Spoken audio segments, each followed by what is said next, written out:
ये मेरे लाइफ का पहला डॉग है उन हज़ारों डॉग्स में से जिसको मैंने चेन किया है। हमारे शेल्टर पे कुछ स्टाफ है जो छोड़ के काम चले गए हैं। क्या कितनी बातें करना है, दिन भर बातें करना है, दिन भर बातें करना। Hi good morning everyone. आज सबसे पहले हमारा ड्रेस थोड़ा सा चेंज हो गया है। हमने अपने टी शर्ट्स अभी नहीं बनवाई है। सुबह का टाइम है, लगभग 9:15 बज रहे हैं। आज कुछ डॉग्स हमारे ऑपरेशन के लिए गए हैं रायपुर में और कुछ डॉग्स का आज रेस्क्यू भी है।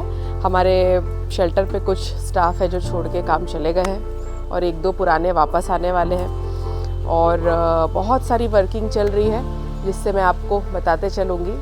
स्टे ट्यून और एनिमल्स जो है वो आप तक अपनी आवाज़ पहुँचाना चाहते हैं।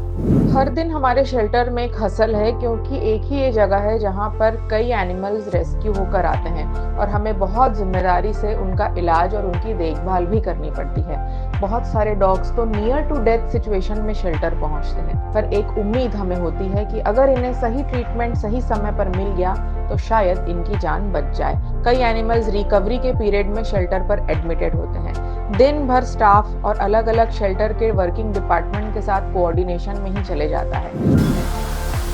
हम धोने के लिए प्रेशर क्लीनिंग मशीन का इस्तेमाल करते हैं सो दैट इनके छोटे छोटे बाल, माइट्स, अगर टिक्स हो वो सारे वॉश ऑफ हो जाए। हालांकि ये this is not the ideal flooring जो होनी चाहिए कि एनिमल शेल्टर में, बट हमारे पास फंड्स की कमी होने के कारण हमें यही लगाना पड़ गया।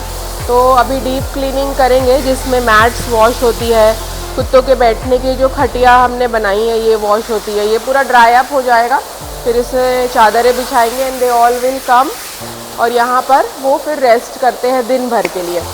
ये जो हम क्लीनिंग के लिए यूज़ करते हैं पानी, इसमें हम डालते हैं डेटॉल एंटीसेप्टिक, बंगाल फिनाइल और आज मैंने इसमें थोड़ा सा लेवेंडर ऑयल डाल दिया है for a nice sent for the dogs.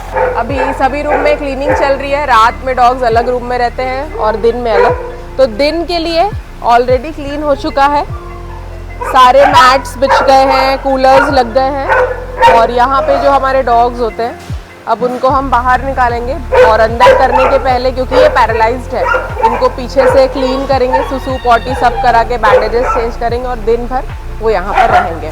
मुझे लगता है डॉग्स को आज़ादी इतनी ज़्यादा प्यारी होती है कि जैसे इस डॉग को हम ट्रीटमेंट के लिए लाए हैं, इसके पीठ में एक अच्छा खासा ट्यूमर है और ये सिर्फ भागने को करता है। अभी उसको ये तो नहीं मालूम है उसे ट्यूमर है, उसका यहाँ ट्रीटमेंट हो रहा है, उसको सर्जरी करने वाले हम, बट वो कॉन्स्टेंटली यहाँ पे गड्ढे खोद के भागने को करता है। और इसी डॉग के वजह से हमने यहाँ पे जो नेट्स है इसको एक्सटेंड कराई है कि कहीं ये चढ़ के ना भाग जाए या शेल्टर से ना निकल जाए ना। साथ में हम कंस्ट्रक्शन वर्क भी कराते जा रहे हैं जिससे ज़्यादा एनिमल्स को और ज़्यादा टीम मेंबर्स को हम शेल्टर में अकोमोडेट कराएं, क्योंकि हमारा विजन बहुत बड़ा है। हम चाहते हैं कि स्ट्रीट डॉग्स की ज़्यादा से ज़्यादा नसबंदी करें, उनकी पॉपुलेशन कम करें और रेबीज से छत्तीसगढ़ को फ्री करें। खाने का टाइम एक बहुत ही इम्पॉर्टेंट टाइम होता है। हर एनिमल जो कि शेल्टर पे एडमिटेड है उसकी हेल्थ कंडीशन वाइज यहाँ पर फूड अलग अलग होता है। किसी को सॉलिड फूड देते हैं हम, किसी को सेमी सॉलिड, किसी को खिचड़ी, किसी को सिर्फ सूप, तो किसी को सिर्फ मेडिकेशंस पर रखा जाता है। हर समय आईवी फ्लूइड्स यानी कि ड्रिप मेडिकेशन, ग्लूकोज की बॉटल्स एनिमल्स को चढ़ती है, जिसी में हम मेडिसिन मिलाकर उन्हें देते रहते हैं। जब एनिमल्स रिकवर हो जाते हैं तो ये हमारे लिए सबसे ज़्यादा सेटिस्फाइंग मोमेंट है।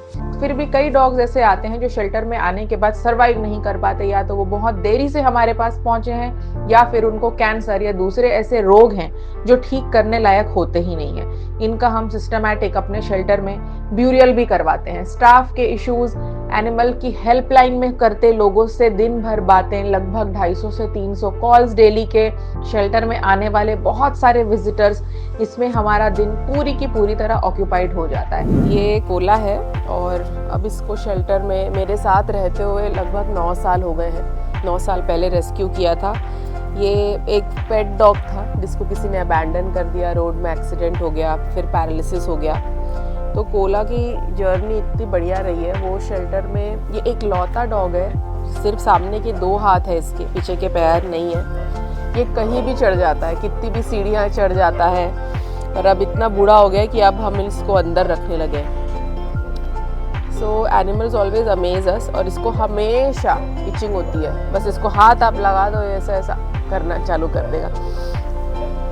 ये जो डॉग है मेरे पीछे जिसको हमने चेन से बांधा है, ये मेरे लाइफ का पहला डॉग है उन हज़ारों डॉग्स में से जिसको मैंने चेन किया है। और ये इसीलिए है क्योंकि ये डॉग एक्सट्रीमली शाय, फ्यूरियस है, इतना डरता है। इसके सर पे एक मैगट वुंड था, अभी हम उसका ट्रीटमेंट कर रहे हैं। और जब भी ये ठीक होता है ये अपने आप को ज़मीन में, नेट्स में, मट्टी में रगड़ रगड़ के ख़राब करने लग जाता है। अब इसकी ट्रीटमेंट सही से हो जाए इसलिए हम इसको चेन से बांध के रखें। इसकी चेन लंबी है लेकिन इसने गोल गोल ऐसा जो क्रोकोडाइल मूव होता है वो कर करके पूरी छोटी कर दी है। तो डेली हम इसको ओपन करते हैं, इसकी चेन को लंबी करते हैं और फिर इसको यहाँ पे टाई करते हैं। मुझे लगता है डॉग्स ऑरा और एनर्जी समझते हैं, इतने प्यारे होते हैं वो। ये ब्लैक डॉग से आज पहली बार मिली हूँ और ये पूरे टाइम मेरे पीछे पीछे कर रहा है। मैं जहाँ भी जा रही हूँ ये मेरा वेट कर रहा है कि मैं इसके साथ टाइम स्पेंड करूँ। तो इतना क्यूट है वो, बस आके मुझे देख रहा है, ना भौंक रहा है ना कुछ कर रहा है, बस देख रहा है उम्मीद से कि मैं जल्दी आ जाऊँ उससे मिलने। हाथ धो रही हूँ, पॉटी लग गई है। क्या लग गया? पॉटी, ये पॉटी लगती रहती है शेल्टर में, सुसु लगे, कभी पॉटी लगे, कभी डॉग्स का पस लग जाए, अब क्या करें।